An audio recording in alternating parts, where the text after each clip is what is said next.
You're listening to Chasing the Horizon, a podcast by, for, and about motorcyclists. This is episode 24, released on the 28th of May, 2018.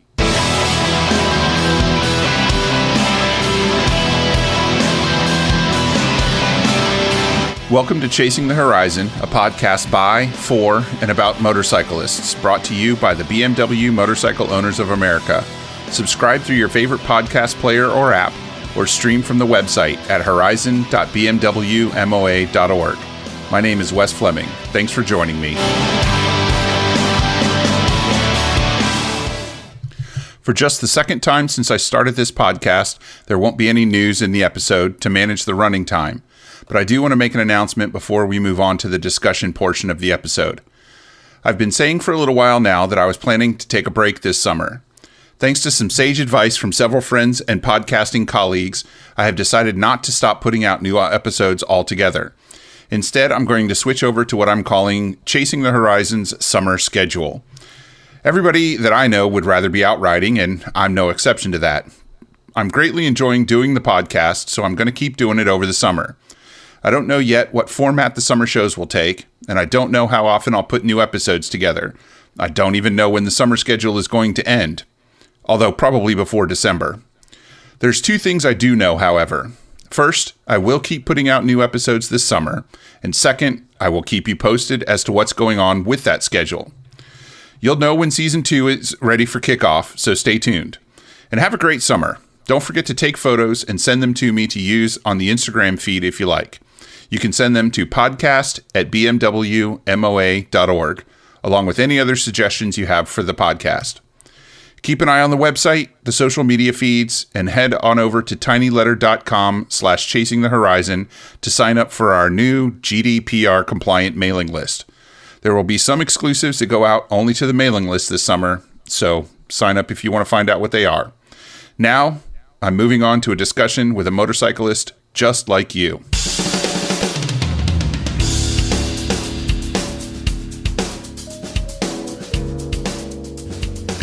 For the discussion portion of this episode, the last episode of the first season, I dug back into my own past and tracked down a friend of mine, a guy that I've known since high school, who only recently, in the grander scheme of things, started riding.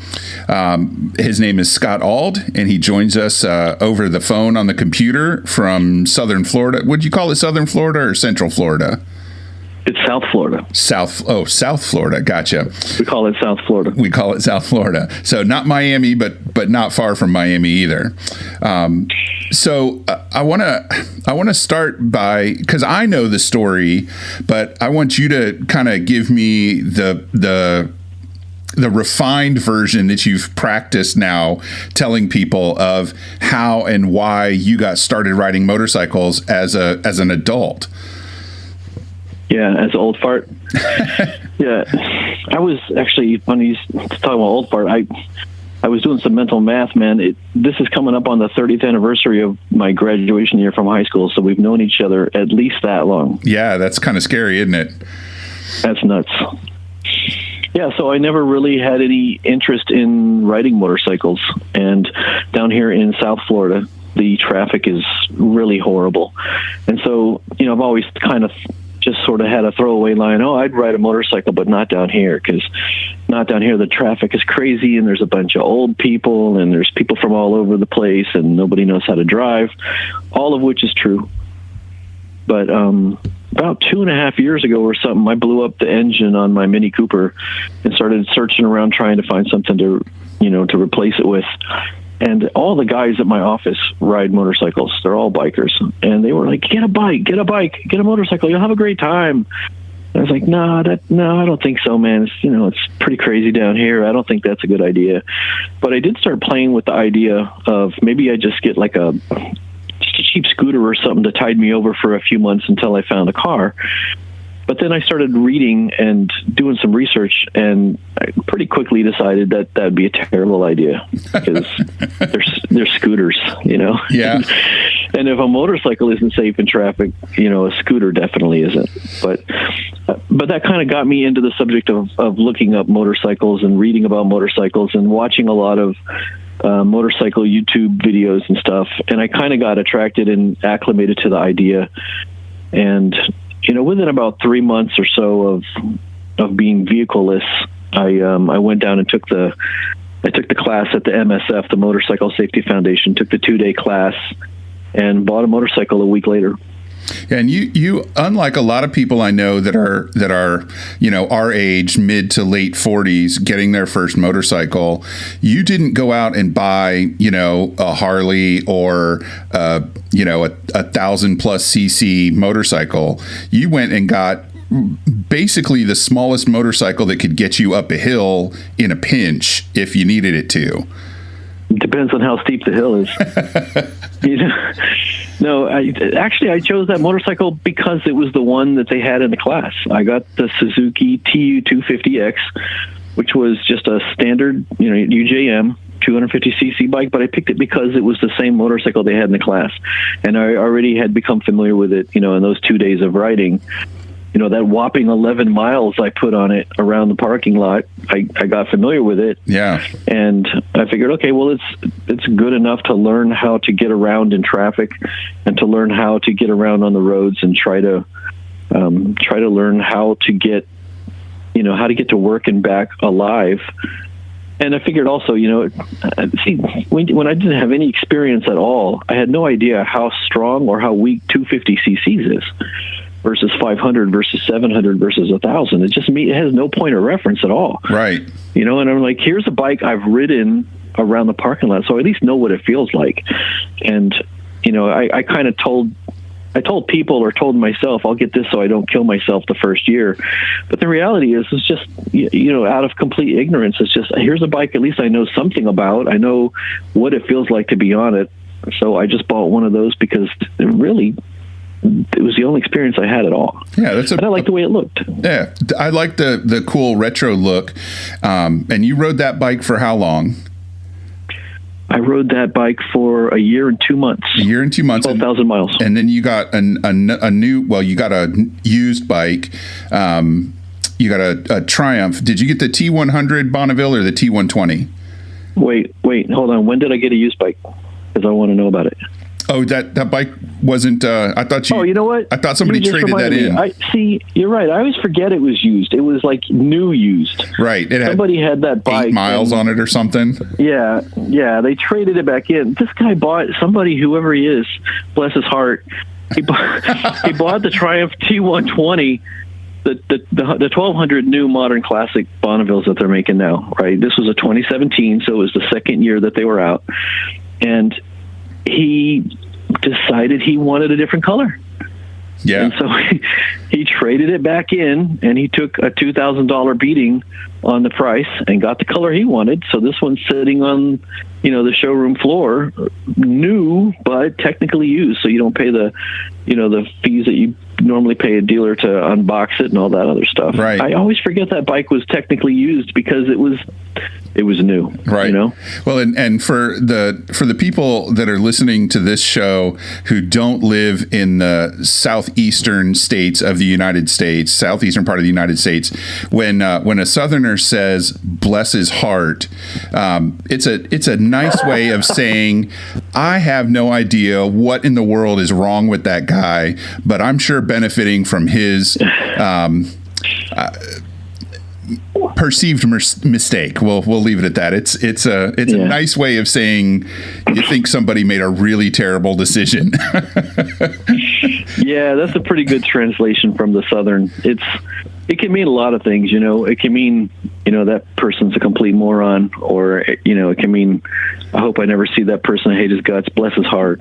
But right. In this particular case, man, whoever he was, man, he sure did me a favor, and I don't know what he was thinking. Yeah. But well, I also got a really accidental killer deal on that thing, because the dealership had accidentally put on the website the purchase price. They accidentally put the price they paid the guy. Oh, so that's how I knew what kind of a beating he took, because I went in and said, "Yeah, I'll take this bike here for this price." And everybody started gathering around the computer and looking at it and talking about it. I go, "What's going on?" And the owner was standing there, and he's like, the owner of the shop, he's like, "Yeah, that wasn't really meant to be on the website. That was for you." So clean living, man. That's, you lucked out. Yeah, right. So and the reason that I wanted to bring you on the show, because, I'm not in the habit of bringing my friends on the show, but when you started riding, you started making videos of your daily commutes and your weekend rides and your, I think you did a couple of overnight trips and things like that. And I was watching these videos on YouTube. You started your own channel. Tell everybody what the name of your channel is and how they can find it real quick. Yeah, the channel's called Amen Moto, and if you just go to amenmoto.com, it takes you right to the YouTube channel. There you go. So you started making all these videos, and I was just fascinated because, I number one, I was glad that you had started motorcycling, because that's a thing that I do, every day, that I really love to share with people, and to have one of my oldest friends start doing it was really exciting for me, because I remember you asking me some questions before you took the class and before you got the bike and all that kind of stuff. So as I was watching these videos and watching you kind of work out your mental processes, and then you got the Bonneville a year and a little bit later, and then you did a video one evening that really caught my attention and caught my imagination, and that's why I wanted you to come on the show to talk about basically the same thing that you talked about in that video, which is the 10 things that you didn't know about motorcycling before you started riding. And I really enjoyed that video because I've been riding for 25 years or so. And even though I knew all of the things that you were talking about, I hadn't thought about them because I'm kind of jaded. I kind of take things for granted. So it was really awesome to hear your perspective on that. So I wanted to run that list down for the podcast and get you talking about some of those things a little bit more, because that was a relatively short video and we've got a little bit more time. Of course, people might skip ahead at this point to the end. I don't know. We'll have a good time talking about it. Yeah, and that's totally fine if people want to do that, because I still consider myself a new rider, and I know it's not always fun to listen to a new rider when you're an experienced rider. I've been riding for, I guess, 2.5 years. Yeah, that sounds about right. Done something in the neighborhood of just under 30,000 miles. Which that's not long trips, right? That's just piling on that's just piling on like 150 miles a week, because it's my only transportation to and from work. So it's a lot of here in the city, driving around suburbs and city type stuff. And I understand that may not be exciting to somebody who's got, a respectable 30 years and 100,000 miles under their belt. But I made that video because here's some things, that I had no idea of going into motorcycling, and that I kind of learned or picked up on or just had noticed or observed, Yeah. Yeah. Well, and the thing that really struck me about the video was that, every time you said another thing, I was like, yeah, absolutely. I was getting more into it. So let's start with number 10. And number 1, number 10, whatever, there were 10 things. Yeah. So the first thing that you talked about was you didn't know how much fun it was going to be to ride a motorcycle. Right. So yeah, I really went into it thinking this is just going to be, kind of like driving a car and sort of utilitarian and, just get me back and forth to work. But I mean, it's fun and it's, terrifying at the same time, right? It can be. It's amazing how many times, you go around a turn, you lean into a turn, and you put this big grin on your face, and it's like being a kid with his bicycle again, Yeah. It really brings back, for me, feelings from my youth of riding my bike around, because, when we were kids, there wasn't Netflix and stuff, so you go outside and get on your bicycle and ride all over, and that's just, it brings back that fun feeling, and you're out there in the wind, and you've got this feeling of acceleration pulling you, and just, like before I got on one, I had no idea what it was going to be like. It's like my brain was like, how can you ride around on something without seatbelts? What happens if there's a crash? There's no seatbelts, but how do you not fall off? All these things that just were like, before you start riding, you have no idea how that works. Yeah. And then you get on it and you're like, man, this is so fun. Why did I wait till I'm almost 50 to start doing this? This is so fun. Yeah, but it can also be a little scary sometimes too, don't you think? Yeah. Yeah, when you almost die, because some idiot decides, to just come over in your lane. This lady came over to my lane today, and she saw me. This lady saw me today, and she starts coming over to my lane like, I'll have this lane now. And it's like, oh, okay. Thanks. You got the big car. You can have it. It's all yours. Your space is now my space. Yeah. So exactly. You're unlike a lot of people that I know who, ride frequently, but maybe not every day, first thing in the morning and last thing in the afternoon. When you're driving, when you're riding, doing your commute to work, what do you think is the thing that is the most hazardous out there? I mean, I know it's the cars and the pickup trucks and the vans and the work trucks and things like that. But what are the drivers doing that puts motorcycle riders like you and me in danger the most?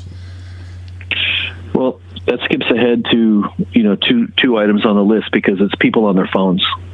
Okay. And, if we skip one item and go straight to that item on the list, I had no idea as a person in a car how many people are driving around looking at their phones.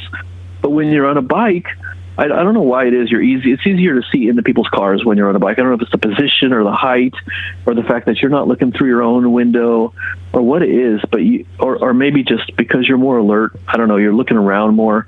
But my gosh, man, it's like 75% of the people out there have their phone in their hand.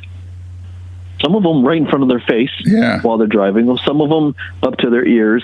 But, at a light, you look around at a red light. Just look around at all the cars, and everybody's got their chin on their chest, looking at their phone, every once in a while glancing up, right, to, see if the light turned or not. And that's what's going on. I think it's just like everybody's completely addicted to their phones, and I don't know what they're doing, whether it's Facebook or Snapchat or crossword puzzles or videos. I don't know, but it's like an epidemic, man.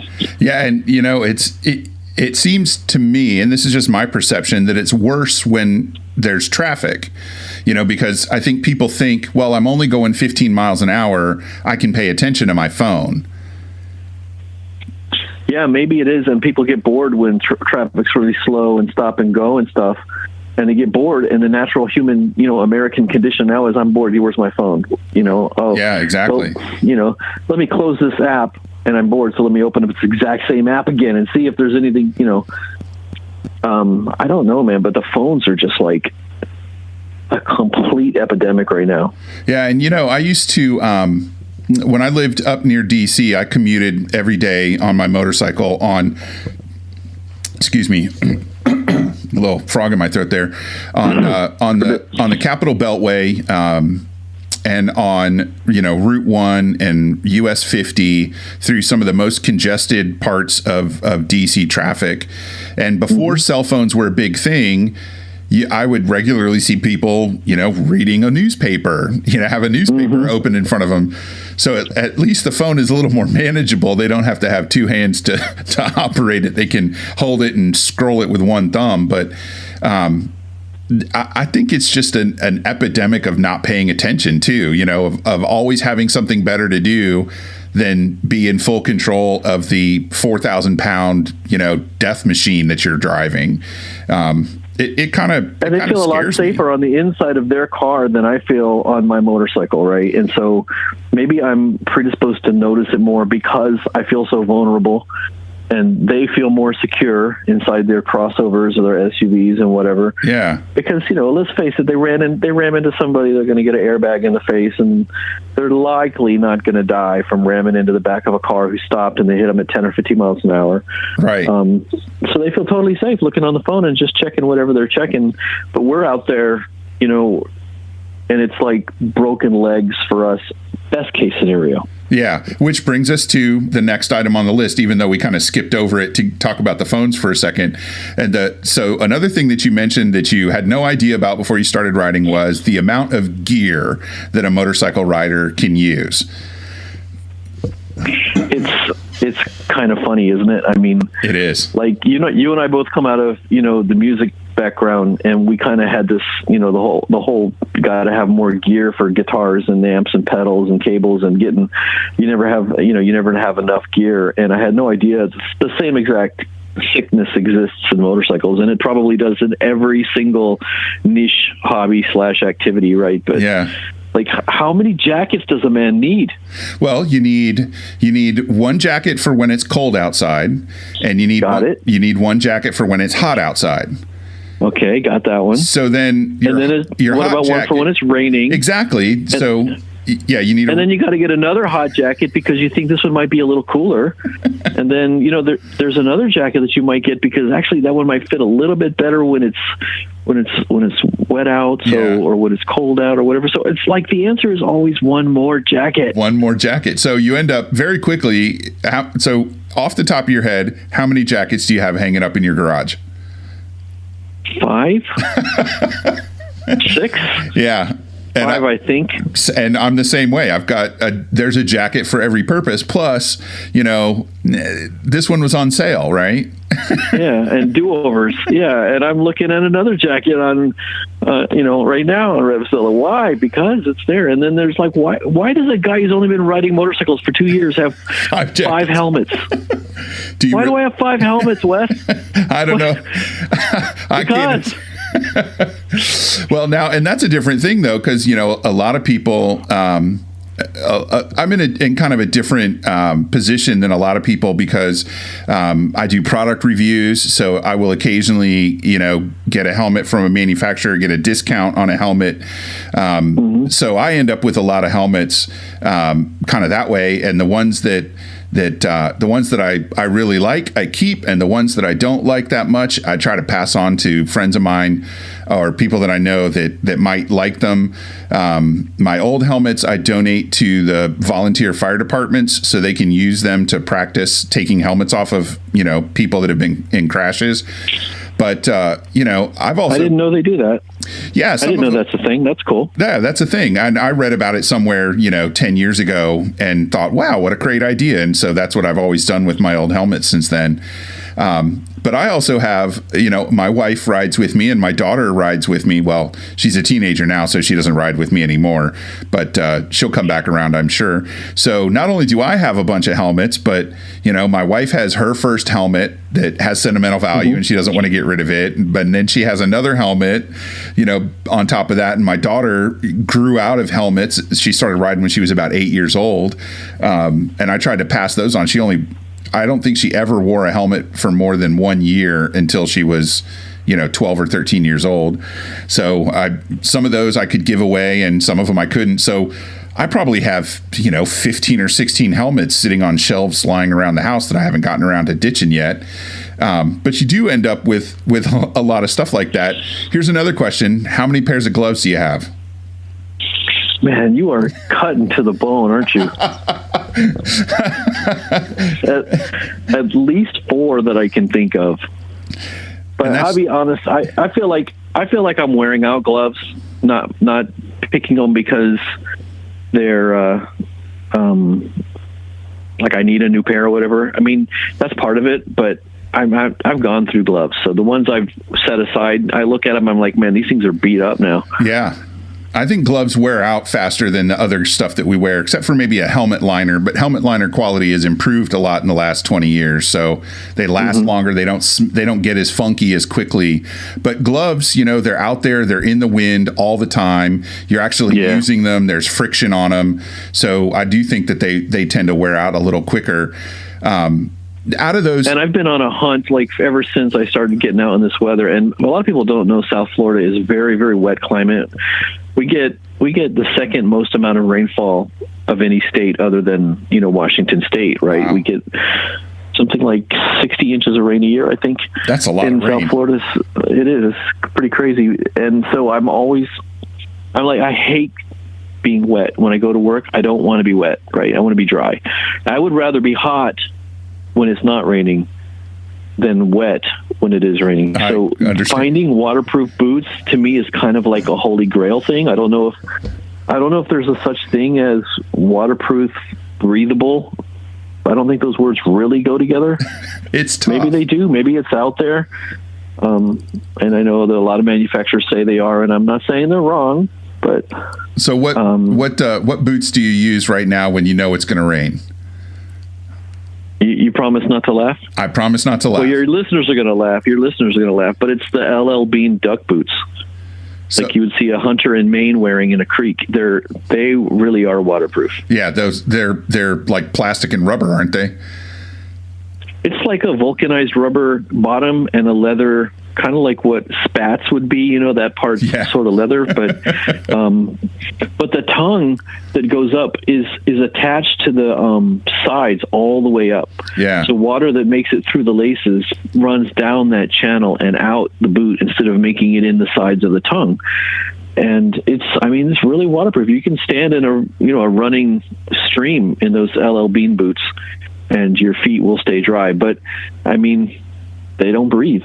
Yeah, no, they don't. And do you change out of them once you get to work, like a commuter that walks or something like that? Yeah, my wife calls me Mr. Rogers because I get to work and change my shoes. I can kind of see that. Change my shoes. Yeah, so, absolutely. But my feet are dry and my socks are dry, so I don't care. You go, and you can have a good day, and you don't have to worry about it again. And LL Bean did start making those duck boots in all black, so I don't look like like some hunt, like Elmer Fudd the Hunter or something. There you go. Now they got to look really close to tell that they're not specifically motorcycle boots.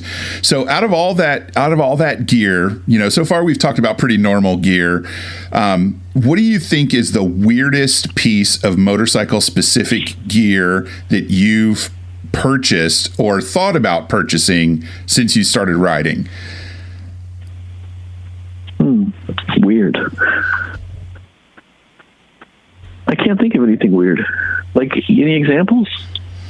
What's yours? I would have to say mine is probably motorcycle underwear. Wait a minute. Okay, so when I was making the video and I jokingly said, there's underwear for motorcycle underwear, you pointed out to me that there is motorcycle specific underwear. Yep, but there sure is. And it's not just one company making them either. There are several companies out there that make them. Some of them are some of them have pads in them, some of them don't. The one thing they kind of have in common is they try to keep seams away from your butt, because that can that irritates the skin, especially if you're sitting on the motorcycle, all day long, 6, 8, 10, 12 hours. Those seams start to chafe, they start to irritate your skin, and it just makes you uncomfortable.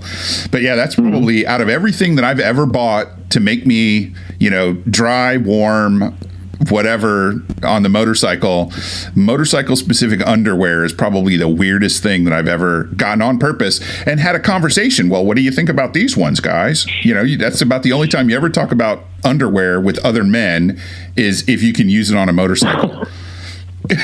Well, when I made the video and I jokingly talked about motorcycle underwear, we had recently visited a motorcycle shop down in Florida City that they had a display wall of women's panties with motorcycle slogans on them, and I can't remember any of them, but they were meant to be cute and kind of sexy or whatever, or risque. And so I was thinking of like parody underwear or gag underwear and stuff, but I didn't realize that there's actually companies out there making with a straight face, this is underwear for your motorcycle. Yeah, absolutely. Absolutely. So hold on a second. I got to clear my throat again. We're at the tell me you go ahead. We're at the tail end of pollen season where I live, so there's still a lot of post nasal drip, I think they call that. So just tell me you've never bought any motorcycle. You've never bought any underwear that has like motorcycle logos on it. I have never bought underwear that has motorcycle logos or pictures. I've never bought. You don't have BMW underwear. No, I do not. But okay. They make it. They absolutely make it. Come on. Yeah. You can find boxers with just about any design on them, Okay. Moving right along. Next item on the list. Now that we've lost all listeners you ever had, people unsubscribed. It's a good segue to the next item on the list. Where those of you keeping score at home, we're up to number 7 on the list. But we just talked about gear, and I think obviously there's the protective qualities of gear that are super, super important, and that's one of the main reasons why we go for helmets and jackets with armor and pants with knee pads and all that kind of stuff. But there's also a level of being comfortable. You want to be warm when it's cold outside, you want to be cool when it's hot outside, and you want to be dry when it's wet outside. And so the next item on your list is about how every person who rides a motorcycle instantly becomes an amateur meteorologist. Yep. It's a fact. And I kind of felt like folks who live in South Florida already kind of pick up this skill because, the weather changes to rain all the time in the summer. But I had no idea that when you become suddenly you install like 5 weather apps on your phone, and there's like hyper local weather that says it's going to be raining in your area in 7 minutes, stopping in 9 minutes, and weather divided down to the quarter mile square so that you can see exactly what you're up against. And then like you get really good at looking at the sky and saying, all right, well, I'm headed that way to go home. Looks pretty clear over there, but that way, don't want to go that way. It's definitely raining over there, Well, like you said, amateur meteorologist, right? And, this is going to sound weird. Maybe it won't sound weird because, most of the people listening to the show are motorcycle riders. But, you're out there, you're in the elements. Like you were saying earlier, you're not trapped up in your car. You don't have the windows rolled up and the air conditioning on or whatever. But you're out there with nothing between your nose and nature but a face shield. And sometimes you can smell when the weather is going to change. You might not see big dark clouds, but you can smell in the air that something is changing, that something is coming, and it makes you a little more aware, a little more in tune, a little more connected. And I think that's a big part of the experience of riding a motorcycle. It's not just your eyes and your ears that tell you things. It's your sense of smell too. And yeah, the thing with the app, like I won't put a weather app. I've got 4 weather apps on my phone, and every single one of them has those maps that animate, because I want to see where the rain is coming from and where it's moving to, in case I need to go, north or south or east or west to get around this squall or whatever. And if you don't have it yet, you need to install Dark Sky. It's a really, really great hyper local weather app that not only tells you, hey, in the next 15 minutes it's raining in your area or whatever, but it's got a great map, and you can kind of scrub forward and backward with your finger on the little timeline, and you do that a little bit and you see, oh, this is the direction it's moving and this is how fast it's moving, and I've got until 45 minutes from now before it gets here. That's I tell everybody, go get Dark Sky. That's a great weather app. Dark Sky, the great weather app. I will check that out. And I'll even put a link to it in the show notes so everybody can check it out very easily. Nice. But you're right about smelling the rain. I've said that to my kids. I get out of a car or something. Hey, you guys smell that? It's going to rain. And they look at me like I'm nuts or something. Like, what are you talking about? Yeah. But your body is a giant barometer. You get to, since we spend more time outside than the average driver does, we just become, I think, a little bit more sensitive and a little bit more attuned to what the weather's doing, right? I mean, you feel the temperature drop 3 or 4 degrees. Down here, a cold front means rain's coming. Yeah, absolutely. I think that's true everywhere, but if it drops 10 degrees on the way home, it's going to rain, period. End of story. And you know that coming out of the gate. Absolutely. Mm-hmm. So the next thing on the list, we're down to number 6, is something that I've actually had many discussions with fellow riders about, and that is the wave. And everybody talks about the wave, right? Everybody talks about the wave. And when I first started riding, when I first started riding on the street, I was so absolutely petrified of losing control of my motorcycle by taking one hand off the handlebars that I didn't wave at another rider for probably 5 or 6 years. And I got scolded. I got shamed by some of my riding buddies who said, "Dude, you don't wave at anybody. What's the matter with you?" And you're like, "I lifted my fingers off the clutch. What do you want from me?" Well, it took me a long time to figure out. Like, at first I was like, "Do I know that guy? Why is he waving at me?" And this was before, I started riding before the internet was huge. I absolutely started riding before YouTube, before podcasts, before I could hear other people I didn't know talk about motorcycling. So I didn't realize how important that is to a lot of riders to get the wave and to give it back. Yeah, I have this tendency when I start to get into something and I start to read about something, I get hyper-focused and start absorbing like mass quantities of media about something. So before I had even taken the MSF class, I had probably come across several either podcasts or YouTube episodes about the wave and the motorcycle wave. And I think one of the very first podcasts I started listening to early on was The Pace, which has sadly, been on a long hiatus now. But the Pace Motorcycle Podcast, as well as, the Misfits Santa Cruz, whatever those guys are called, but everybody knows who they're talking about, right? The Motorcycle podcast. Misfits, I think. That's them. Yep. Recycle Santa Cruz, that's what it's called.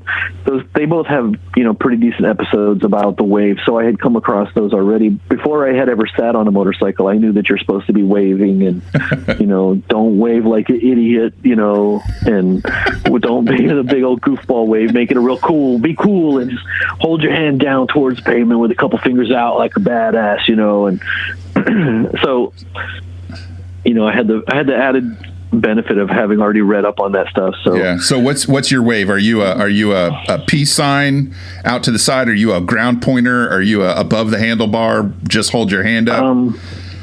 I kind of stick my hand all the way out, sort of at a downward angle, looking like I'm trying to give them 5. I guess I kind of hold my whole hand out, like give me 5 or something, but downward, like towards the street. I don't know, but I don't really try to make a specific signal or something. It's just, hey, there you are.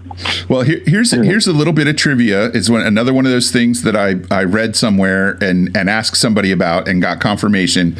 But so in Australia, motorcycle riders are called bikies, not bikers, but bikies, which I think is cute, and it takes a lot of the gruffness out of riding a motorcycle, which I appreciate. But they compared to us, right? They ride on the wrong side of the road. We drive on the right side of the road, and they drive on the left side of the road. So if you're going to wave to another motorcycle rider in Australia, you would have to do it with your right hand. But what's your right hand doing when you ride a motorcycle? Pulling the throttle, right? Yeah, you're on the throttle. So you can't let off the throttle just to wave at some guy. What if you're going, 60 miles an hour? So what they do instead is they put out their right foot and waggle their foot at each other. Really? That, I swear I have seen it. And I saw somebody do it in a video, and I called a friend of mine who lived in Australia and said, "Do they really do that?" And he said, "They really do that." That's funny. I never knew that. So even when you can't wave, you have to wave. Now, you've probably watched enough British YouTubers to know they kind of do a little head tip, right? Sort of like a little nod. Yeah. It's almost like a tip of the hat without touching their helmet, right? It's almost like if you picture some guy tipping his hat up and his head goes down, they do that to each other as they pass. And you can tell because they've got the camera mounted on their helmet. You see it sort of dip down into the road, So the wave seems to be universal, but the actual execution is cultural. Yeah, exactly. There you go. Okay, so let me throw this at you. Do you wave at scooters? I'm going to confess to being a little bit of a snob, and I do not wave at a scooter unless they wave at me first. So I don't know if this is a nationwide thing or not. I would like to think this isn't just a South Florida thing, but most of the people cruising around on scooters down here have lost their license for one reason or another. I'm trying to be nice. Yeah, I'm trying to be nice. But people are on scooters temporarily till they get their driver's license back. Right. Or they're saving up to get a car or something like that. But they're not bikies. right? Guys on scooters typically are not, I love two wheels and I want to be on two wheels all the time. Right. Right. Yeah, I agree. So most of the I'm not excluding them from the culture. I'm not trying to say they're not allowed in the culture, and there are exceptions, of course. Of course. There's Bagel out there at the Recycle Santa Cruz group who just loves his Vespas and his old scooters and stuff, and that's what he likes, and that is totally cool because he's still in the brotherhood, right? So what I decided to do is just wave his scooters anyway, and I'm just waving at him, and I know I'm wasting my time. 99% of the time I'm waving at some guy who's on a DUI, or I'm waving at some guy that's all he's got and that's all he can afford, doesn't really care about two wheels and doesn't like motorcycles. And if he had his choice, he'd be driving, his GTI or something instead. But I'm going to wave at him anyway because there might be somebody who's just really into it and thinks he's Fonzie riding around on his scooter. So, well, maybe we can take that. I will take that as a challenge to be a better ambassador on two wheels, and I'm going to start waving to scooter riders when I see them, whether they wave to me first or not. And let's you and me challenge everybody listening to this show to do the same thing. Be ambassadors and work to include the scooter riders, and you never know, maybe you'll run across one at a gas station and strike up a conversation, and it'll be somebody who loves riding on two wheels just like we do. Yeah, just think about that one guy who loves being on two wheels and likes motorcycles, but he has a scooter and nobody ever waves at him. And then here comes this guy on a GS waving at him. You're going to make his day, man. I may have to do like a wild 3-year-old kid wave to scooters, just so they know that I'm really waving at them and not just being polite. Okay, you do that. I love the 3-year-old wave, though. I do that floppy hand 3-year-old kid wave sometimes, just to annoy the other guys riding with me in a group ride. If you got guys in front of you and back of you, if there's like 6 or 7 people on a group ride, and there's another group of Harleys coming in the other direction, everybody sticks out their 2 fingers like I'm cool, and I'll start flopping that hand around like a dead fish. I'll just be dying laughing inside my helmet, knowing everybody's just rolling their eyes like, oh my God, Scott, would you stop it? You're embarrassing the whole group. What are you doing? I'm being an ambassador, man. Yeah. Okay. So we've had our fun. Let's get serious about the rest of this list. We got 5 down. We got 5 to go. Number 5, Foggy Visors, which sounds like a really, really lame classic rock band. New band name, I call it Foggy Visors. You got it. Doesn't it sound kind of like a vaguely Canadian band? I'm going to go Foggy with that. Visors. It's a power trio from north of the Arctic Circle in the Yukon Territory called Foggy Visors. But that's definitely something until you start riding, and especially until you start riding in a full face helmet, you're not going to know about Foggy Visors. So how do you cope with Foggy Visors? Yeah, I mean, it sounds so funny to say. Now you said it 3 times in a row. Foggy Visors. It sounds funny. Faulty towers. So it's not something, I mean, we don't have to spend a whole lot of time on it because there's been a million episodes on how to avoid it. But the point was that I didn't know about it. And so the first time I got out on a bike and started riding into the sun, on a way into work, and you breathe right into it and steam it up, and suddenly you can't see anything because the sun is like reflecting off all that moisture. Yep. It kind of catch you off guard, and you definitely learn not to breathe as hard with your mouth like you do or your nose just like you do driving a car or whatever. And yes, I know about pin locks, and yes, I know about chemicals you can put on it, and yes, I know you can crack the visor and all that stuff, but I didn't know that stuff when I first started riding. No, you figured it out pretty quick though, didn't you? Exactly. Hey, I'm blind. What do you know? I can't see a thing. Yeah, and you don't have to go very far on a motorcycle without being able to see to really kind of embrace the fear of that kind of situation. Mm-hmm. It doesn't take very much distance to really get into a quick panic about that.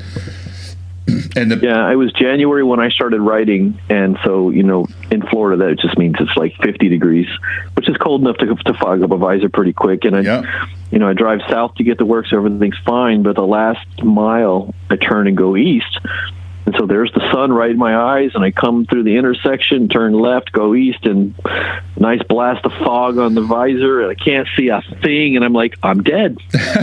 I'm dead. I cracked this visor open as fast as possible. So do you wear, you don't wear glasses? No, contacts. Oh, you wear contacts. Okay. So see, I wear eyeglasses. So I have a little bit of eye protection if I want to crack my visor. So you just kind of, angle your head, because you don't even have a windshield on your bike, do you? No, I don't. But, my helmet has an internal, sun shield, the little pop-down sunglasses that comes down. I love those things on the inside of helmets, the little sunglass thing that comes down. And so even if you pop your external visor open a little bit, you do have that little sort of eye shield. Yeah. And the nice thing about not having a windshield, Wes, is that you don't have to crack the visor very much to get a lot of airflow inside of it either. Absolutely true, yeah.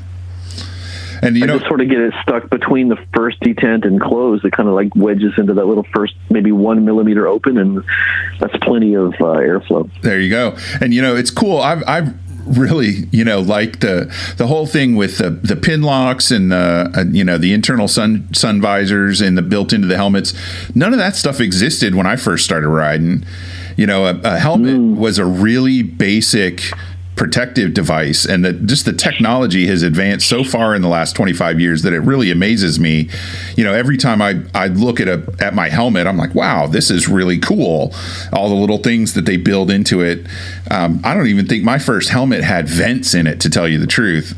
And it was always miserable in the summer, but that's part of the gear discussion. Well, they didn't even have fuel injectors when you were riding, Grandpa. Yeah, that's true. All my first bikes were all carbureted and whatnot. But you learn, you grow. I don't have any carbureted bikes now. I don't look too hard at them unless they're like really cool vintage bikes, because I remember how hard carburetors are to take care of. And fuel injectors are easy. You just dump a little cleaner in the tank every couple months and go down the road. Am I supposed to do that? It's not as important as changing your oil, but it helps. But you're running so much gas through your tank because you commute so much that your fuel injectors probably don't have much of a chance to get clogged. But the bike is never sitting still. We're getting off topic. We'll have to save those tech questions for another time. Do a tech Q&A. That ought to be fun. But so moving on to number 4, we're getting closer to number 1. Number 4 was you riffed a little bit on about the weight of the bike, or the perceived weight of the bike. So talk a little bit about that, how you kind of engaged that concept.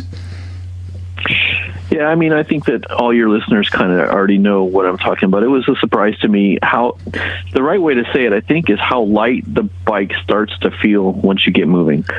And once you get rolling, how the bike wants to stay up, and how easy it is to sort of flick it through a turn and weave it left and right and sort of flick it around, and how the bike really starts to feel almost weightless once you get rolling, as opposed to when you're standing still, and you before you start riding and you go into a shop and you sit on a bike and stand it upright, you're like, oh my gosh, I'm going to crash this on the first turn. On the very first day. Not going to work. Exactly. This thing weighs 500 pounds. How the heck am I going to keep this thing up? And then you get going, and once you get going, you realize, the bike basically wants to stay up on its own, and it's super light once it gets moving. That was just a surprise to me, So do you think that showroom experience can serve to maybe scare people off of motorcycling a little bit, to sit on the bike and they say, well, stand it up, pull it off the side stand, and you do that and you're like, oh, this thing is so, Absolutely. Especially a bike. If a lot of people are our age and a little bit older. I'd say maybe definitely a little bit older, because we're not boomers, we're younger than boomers, but certainly boomers, a lot of them grew up with thinking, I got to get a Harley. If I'm going to ride, I'm going to ride a Harley. And a lot of those Harley Davidsons are big, heavy bikes. So I imagine you going into a showroom and not sitting on a TU 250, but sitting on an Electroglide and never, ever starting to ride again. So yeah, and it's not only the weight of the bike, but it's the height of the bikes. And sitting in a showroom, you think, man, I can barely touch the ground with this thing. This is never going to work. It's not going to work out. And you tend to sort of see how well you can sit on it. I mean, how well you can reach the ground without actually sitting down and putting your weight on it to compress the suspension. And you think this thing weighs, this is like a 700-pound bike, 800-pound bike, or 500-pound, whatever it is. Absolutely, that can scare people away. You know, somebody who's never ridden before who visits a shop and sits on a bike and stands it up. I mean, until you've gotten it going to see what it actually feels like under you, it would be very intimidating. I can remember how intimidated I was. People were like, you know that phenomenon when you're shopping for a bike, so all your friends are vicariously shopping through you, yeah, and they're telling you the bike they really want you to get, you know? And so you're trying all the bikes at the shop that your friends want you to get, and they're saying, come sit on this Yamaha, come sit on this. And you sit on it, and until you've had, you know, your miles under you, you think every single bike is too heavy, too tall, too big, too much bike. But then once you've ridden them, that was a big eye opener for me. Is no, once you get going, it's not anything to worry about at all. Well, and I think you hit on a couple of really important topics, ideas right there, because the intimidation factor, I think, can scare people off. But you've also got, you know, you started with a pretty small bike, so you didn't have to, number one, you weren't intimidated by your TU250, and number right. two, you didn't have to worry about dropping it in the parking lot because it was nice and light. You probably weren't going to drop it. You didn't have to think about the bike so much in, you know, slow maneuvers or turning around in a parking lot or anything like that. So I think starting with a smaller bike, it can be a real benefit for a lot of people, because then they don't have if they have a bad experience, it's not because they dropped their big heavy 800-pound bike. You know? It was so forgiving of really stupid mistakes. And like, you know, we've all done this. You come to a stoplight and you stop a little bit more aggressively than you should, and you get that bounce on the front end. Yep. You know, on a 300-pound TU250, you catch it. If it starts to go over because you had the wheel slightly at an angle when you stopped, and now it's going to be going sideways when it bounces back up, you can catch it because it's low and it's light. And then you learn, boy, don't do that again, because, you know, but you didn't drop the bike on the ground. Right. You know? But coming to a stop into a parking lot, turning into a parking lot and either running out of steam or coming in too hot, you can save yourself because the bike doesn't weigh that much. And you don't want to make that mistake on a heavy bike. So you learn not to do that on that really forgiving light bike. Yeah, it really helped me a lot, because I made some dumb mistakes that would have dropped a bigger bike. Yeah, well, and I happen to know, because I watch your videos, you did drop a bigger bike once, didn't you? Hey, now, we had to talk about that, did we? I knew we were best friends for a reason. Well, but there's a reason you dropped that bike. So let's just take a second and dissect it before we move on to number 3.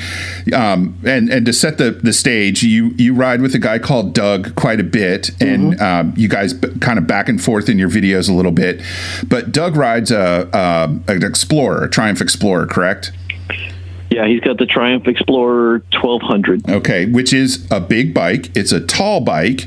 And one day, you guys were at a gas stop and decided to switch bikes. And yeah, he says, you know what we're going to do now? We're going to trade bikes. And what's the first thing you did with his bike? Okay. Well, the first thing I did was I went 1 foot. And after I had gotten the bike to move 1 foot forward, then I dropped it on the ground. There you go. But because that's what you do to your friends' bikes, right? No, not really. I mean, this is going to sound like I'm making excuses, but there was a lot of things working against me, and I should have known better. But for starters, you know, I didn't spend any time at all getting used to the friction zone or what his throttle felt like, both of which were very different from my Bonneville. And I started to accelerate and didn't get as much throttle as I was expecting, and basically ran out of power. I mean, I didn't give it enough power.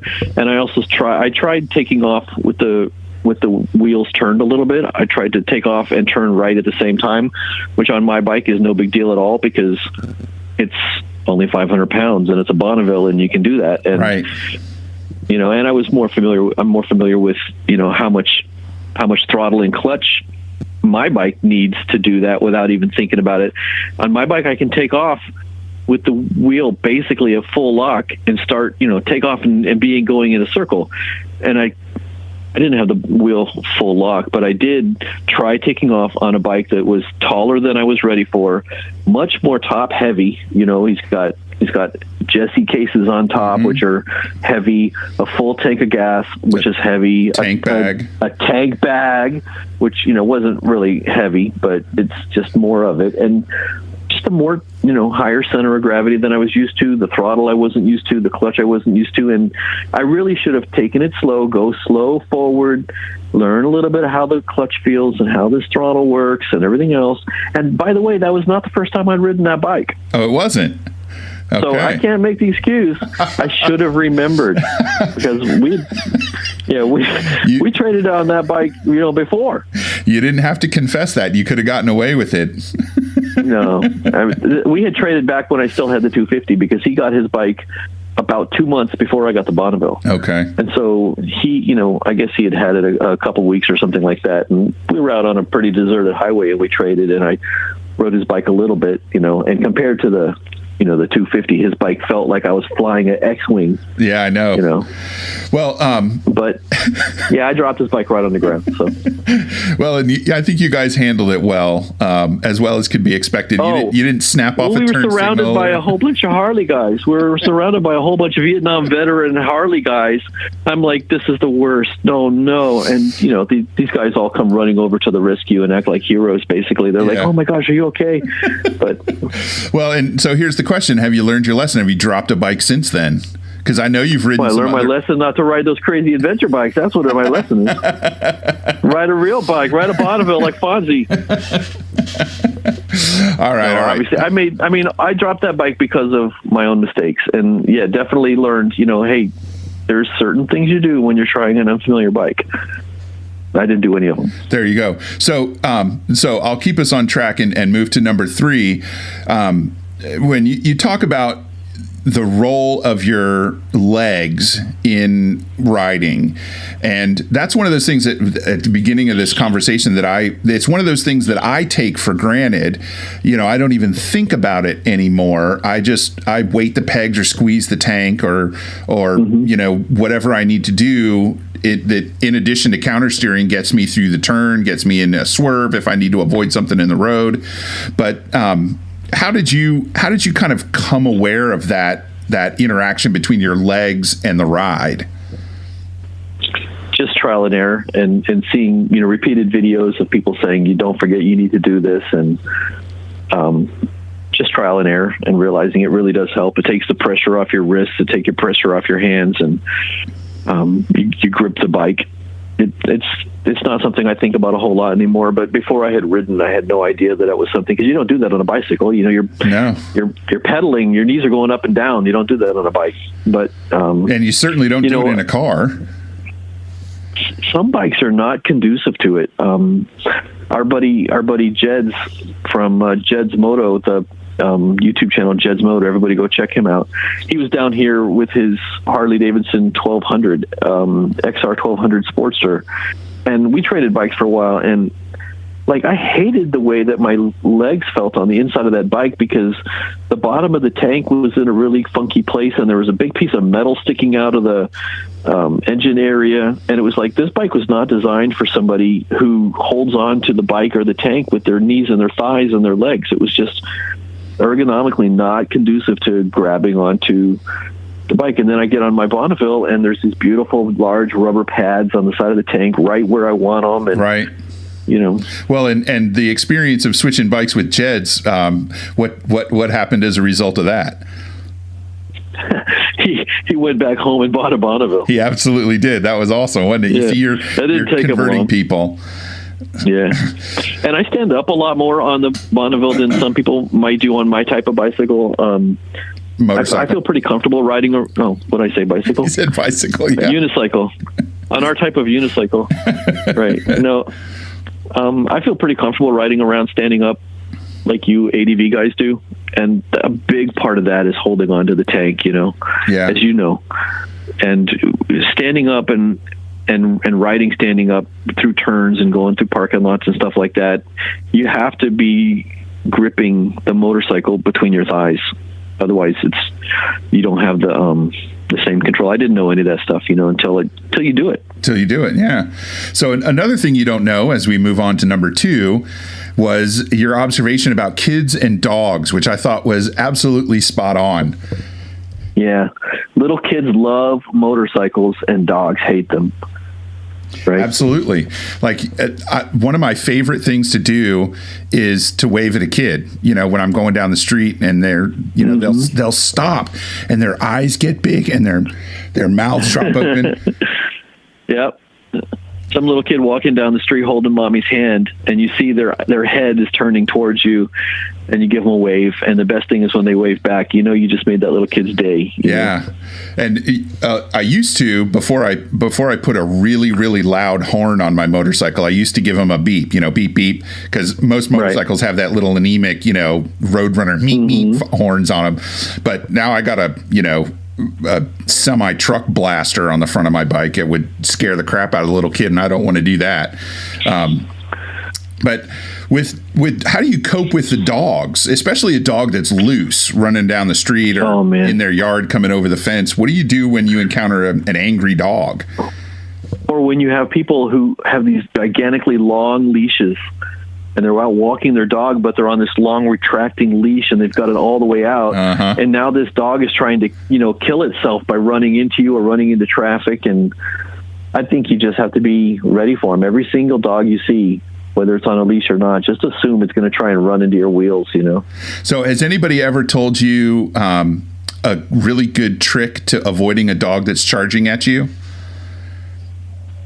No. Okay, well, here, just something else I learned. And I actually used this once, and it prevented me from either hitting the dog or getting hit by the dog. But, a dog is going to, they're smart and they're hunters. So they'll vector in on you, but they assume that you're going to keep going the same speed. You may zigzag and that's not going to fool them, but they assume you're going to go the same speed. So the trick, from what I've understand and from what I experienced, is to slow down, let the dog change its vector, and then just speed up and get away from the dog. Because if you just roll on the gas and gradually speed up, the dog is going to constantly adjust its vector, and you're going to end up going 60 miles an hour in a 25 zone. But if you slow down to 15, drop a gear, slow down to 15, let the dog adjust, and then punch it up to 30 or 40 real quick, you're going to leave the dog behind. So there's a little safety tip for you. How about that? Hey. See, now what I do is I just rev bomb them. It just hurt their ears. And then they kind of duck a little bit, but not every motorcycle can do that noise. That's true. Yeah, your bike is not. You're not going to scare them with your. No. my bike is burbly. It's not. Well, and now that brings us to the last item on the list, number 1, which kind of connects with the dogs, right? Because you hope that a dog that's out in the world is on a leash, and at the other end of that leash is a person. And so I really, really appreciated this observation that you made about, the other people that are out in the environment like you are on your motorcycle. That connection with, people that are walking down the street or riding a bicycle or, pulling their kid in a wagon or whatever. So I want you to talk a little bit about that. You even mentioned what happens when you stop and you're on a motorcycle, when you stop to get, ice cream or a Coke or just take a break or get gas. Yeah, you're talking about when people want to come over and they want to look at the bike and talk to you about it and tell you about the bike their dad had and stuff like that. Yeah, absolutely. Because that doesn't happen when you have a car. You pull up at a gas station with a car and people are like, oh, he's getting gas in his car, and they get on with their lives. Yeah. But you have a motorcycle, there's always going to be somebody who you're going to remind them of, oh, I used to have a bike, or my dad had a bike, or what kind of bike is this? Or with the Bonneville, these modern classics, they look like older motorcycles. So I'm constantly getting, what year is that bike? Oh, what year is that? And I always make them guess first, right? I say, what year do you think it is? And it's like, oh, I don't know, 75, 78, something like that. So then you can just watch the reaction. Yeah, when you say 2017, you watch the reaction. It's like, what? But, another thing, I don't know if you've run into this or not, but, when you're in a car and you're sitting at a red light, you guys got like panhandlers who walk up and down the aisles of cars with their cardboard signs or whatever. When you're on a motorcycle, it's a much more personal experience. In a car, if you don't want to be bothered, you can just look through the front of your windshield and act like you don't notice them. Exactly. But when you're on the bike, it's just two people outside, and so I've kind of adopted this practice that I picked up from a friend of mine who he said something about this on a forum once. This guy Nick Harris out in Portland, who's since passed away, but he said he always went out of his way to acknowledge the panhandlers and the homeless people, to try and humanize them a little bit and just to interact with them. And when you're on the bike, it's a lot easier than it would be in a car. You see these guys walking up and down the aisles and stuff, and you just say, hey, how's it going? How's it going, man? Hey, how's your day going? Yeah. Or, hey, what's up, man? Just, you don't have to have a long conversation or something. But, you'd be surprised. Even the homeless guys and the panhandlers, sometimes they just want to talk about the motorcycle. And you're just sitting there at a red light killing time anyway. What else are you going to do, That's a good point. There's another action item for all us motorcycle riders. Well, you don't have to do that one as a challenge, but it's something I do. I try to go out. I just sort of force myself to, when I'm sitting at a light, one of these guys walking up and down with the cardboard sign saying every bit helps or something, I'm not giving out money or anything like that. I just say, hey, how's it going, man? Let's just talk to them like they're a normal person, because they are, just talk, humanize them a little bit, make them, recognize their humanity a little bit, Well, and I think you really hit it on the head there with that kind of thing is easier to do when you're on a motorcycle, because they see you're outside. I think there's something about being able to see somebody's feet that really just kind of changes your attitude about them. I'll hate on a guy in a car that's preventing me from getting somewhere where I'm going, and all I can see is the top of his shoulder and his neck and his head, and I keep waiting for maybe he'll hit a stop sign and it'll go right through the windshield and take care of that for me. But that was really dark, and I apologize. But you see somebody out. This podcast took a turn.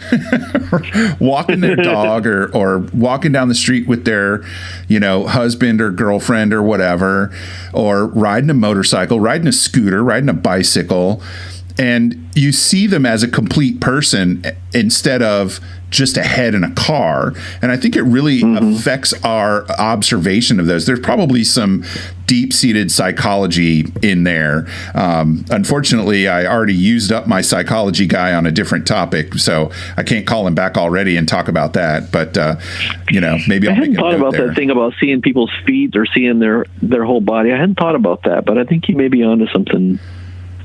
We'll have to work on that. Get you on that one. Yeah. So what kind of, other than, when you're in a hurry and you encounter that, we call it motorcycle delay factor, right? That my dad used to have one of these. I used to have one of these, my neighbor had one of these kind of things. Are you ever in such a hurry that you're just like, you kind of blow the guy off at the gas station and put your helmet back on and get down the road? Or do you try to make it a point to talk to all of those people? Yeah, I'm not really ever in a hurry.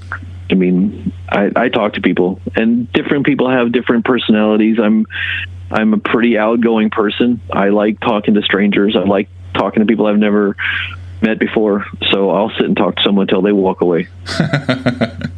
Well, there's two things in the world that increase motorcycle delay factor. And one is having a sidecar, because then you have to put something in it, and that goes to the other thing, which is the thing in the sidecar. If it's a kid or a dog, you are basically never getting out of that gas station. You're going to be there till it gets dark. So So God forbid you have a kid holding a dog. Oh, that would be, I've never gone that far. I've only ever had a kid in my sidecar, but yeah, people will stop and the funny thing is I'd be someplace, we used to stop and get ice cream because that made the sidecar ride fun. And people would come over and I didn't even exist. They only wanted to talk to the 10-year-old, the 12-year-old kid that was sitting there, with their ice cream. And that was a real experience to, be the guy with the motorcycle who is completely invisible in the situation. That's funny. Yeah. So we've gotten through the list. We didn't quite do it in a linear fashion, and we kind of tangented a little bit. But out of all the things that we've talked about since we started talking about all these 10 things that you didn't know about motorcycling before you started riding, what do you think is the one, if you had to pick one that means the most to you, which one of these things do you think it is? Not counting learning about your underwear? Not counting learning about my underwear. That is correct. I mean, I want to say it's the one, getting to meet people and talking to pedestrians and passerby and folks at the gas station and stuff. But I don't know. I don't know which one's the most important. A lot of them are kind of connected to that, like the wave, and how much fun it is and everything. But and I don't know. I think the thing that you've kind of discovered that I have forgotten about to a large extent, that I'm trying to rediscover through this conversation, is kind of the joy and the social aspects of riding a motorcycle. Because when you're on the bike, you're in your helmet, you're by yourself, you're in control of that machine. Even if somebody's sitting behind you, you can't really talk to them. Unless you have a comm system.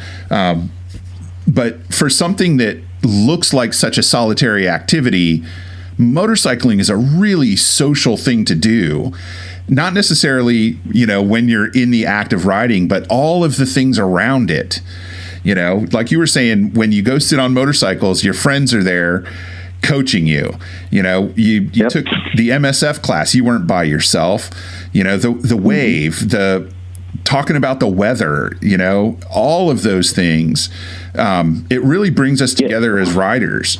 And that's another You're thing. Exactly right. And I didn't realize, that it was, I don't want to sound cliche, but it's a brotherhood and sisterhood of people who love motorcycles. They have that common thing in bond, that common bond. It kind of pulls everybody together. Absolutely. Regardless of what kind of motorcycle you have. Hey, you've got a Gixxer and I've got a Bonneville, but we both like doing this same thing together. And then, now I've got the internet, right? I'm joining it in the era of the internet, and I've got all these other YouTubers that I'm interacting with on a regular basis, and the Stuart Fillinghams and Missenden Flyers and Captain Rambunctious, all these type folks. I'm active on the comment section of their videos. They're active on the comment section of my videos. We all talk to each other on Facebook, and you kind of get this. There is definitely this moto vlogger, YouTuber community that kind of help each other out and sort of promote each other's videos. I'll post their videos on my page. They'll post my videos on their page, and you sort of talk to each other that way. And then that sort of builds on what already exists. Just like you say, standing around the gas pump, there's another motorcycle, you're going to go over and talk to them, or you go on a group ride or whatever, it's just like this gigantic community, It really is. And I don't think I really, I watched your videos at first because you told me, hey, I got this YouTube channel, and you're my friend, so I went to check them out. And that's when I saw those same things. I never would have found out about Jed's or the Royal Jordanian. I would have found out about the Cafe Racer podcast, any of those kinds of things. And it's really kind of heartening to me to see the change in the motorcycle community, even with the podcasters that talk to each other, kind of behind the scenes and help each other out. Steve, that does the Cafe Racer podcast, gave me some great advice before I started this podcast, and if you hadn't put me in touch with him, I don't know that I ever would have even had the courage to start the podcast, Well, that's awesome. Yeah. So I really encourage everybody to, check out motorcycle podcasts, a lot of them. Find the ones that you enjoy. Let those people know that you enjoy their podcasts. Go on YouTube, check out Scott's video channel, Amen Moto, on amenmoto.com, correct? Yeah, that's right. And, you can search it on YouTube. And we're on Facebook and Instagram and Twitter and all that stuff. But honestly, just a Google search for Amen Moto is going to find me. But hey, real quick, I just want to make another plug for the guys. Your podcast is very BMW centric and very ADV rider and adventure bikes. I want to make another plug for this Cafe Racer podcast, because I think a lot of guys would hear that name and just dismiss it because I'm not a Cafe Racer guy, but and that motorcycle podcast is very ADV centric and very wide ranging. That name is kind of getting old, long in the tooth, and doesn't necessarily apply to them. I mean, Steve is on a 1290 Super Adventure, and the other, his partner Chris, I think, is going to buy a 1290 when he gets back from his trip. For a long time they were very Cafe Racer centric because that was what was hot for a while. But if you guys, your listeners who are into the adventure rider touring, ADV type bike, need to go check out the Cafe Racer podcast and ignore the name, because it's not what those guys are about anymore. Yeah, I absolutely agree. And it's a fantastic podcast. I really dig that when they do the occasional group chats, it's like having an online forum, but it's a podcast format. It's really cool. So that's for their Patreon supporters. They get together once a month and have a Google Hangout and record it and throw it on the podcast. That's a lot of fun. There you go. So let's go ahead, and we're getting a little long here. This is going to end up being a long episode, which I don't mind. People will either listen or they won't. Right? It's like a long video. They either watch it to the end or they don't. But Scott, I really want to thank you for taking the time out to think about these things and to come and talk to me about them and share your ideas as kind of as a beginner motorcyclist with a lot of people who may not really be as deep into it as a lot of other people, or even the people who are really deep into it and don't think about it like they used to. It's been a real pleasure for me to watch you become a motorcycle rider, because I don't remember anymore what it was like to get into it the way that's this different. Now I'm getting ahead of my brain is getting ahead of my mouth. To watch you become a motorcycle rider helps me kind of recapture some of that stuff that I haven't thought about in a really long time. And I've frankly, in the last 2 years, have been enjoying riding motorcycles a lot more because I get to watch your videos and I get to talk to you about riding and all that kind of stuff. So, I really appreciate your support for the podcast, and I really appreciate you taking the time to come and be on the show. Well, thanks, man. I appreciate that. That's really nice to hear. And thanks for having me on here. I really appreciate the chance to talk a little bit about my YouTube channel and everything, but really just to have a good time talking with an old friend about motorcycles, which is what this really felt like. It didn't feel like we were doing a show. It just felt like we're having one of our normal phone calls. Yeah, there you go. All right, man. I will talk to you again soon, and have a great summer. This episode will be out at the end of May, so it'll be right before summer comes, and it gets nice and hot down there in Florida. You can try out some of your new hot weather gear. Thanks, Wes. See you soon.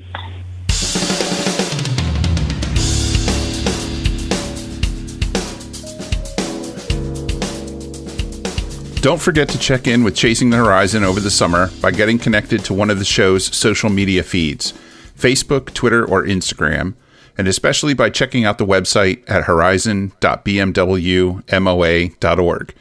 You can also email me anytime over the summer by reaching out to podcast@bmwmoa.org. Despite what I said at the top of the discussion with Scott, I want to remind you this isn't the last show of the summer, so stay tuned for what's to come in June, July, and August. There'll be some changes coming for Season 2, new theme music and new logos, along with our first official sponsor.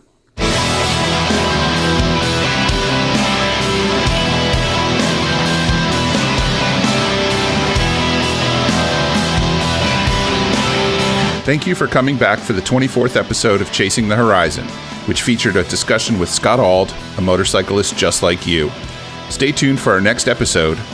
You'll find out when it's available when I do. Andrew Finberg composed and recorded our theme music. Karen Halker designed our logo. Thanks again to all our guests and listeners for giving us their time. We'll see you out there somewhere on the road, or off it. Ride safe.